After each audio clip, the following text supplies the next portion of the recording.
I went to a special school for disabled young people, pan impairment. My family were encouraged to send me to the special school because it was basically said to them that I wouldn't achieve anything. So that was the best place for me to be.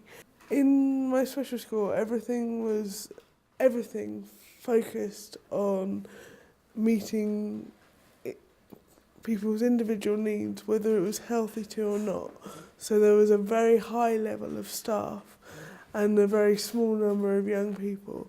We were incredibly protected and everything was incredibly kind of cotton wool, and we weren't really challenged in very many ways. I was a challenge to the school because I didn't fit the model that they were used to operating on. So at the age of I think 3 or 4, they put me in a class of 6 and 7-year-olds because they couldn't cater for me within my peer group. I was incredibly lucky.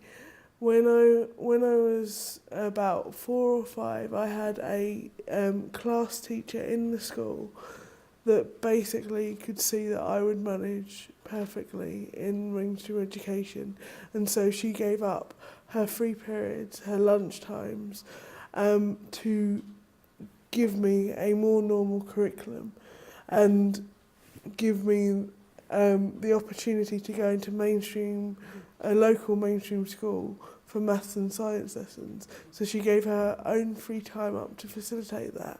Once she demonstrated that I could cope in mainstream school, she then supported my family to argue for my being placed in a local mainstream school, and that then led to me being kicked out of my special school at the age of 7 on the grounds that I could cope in mainstream.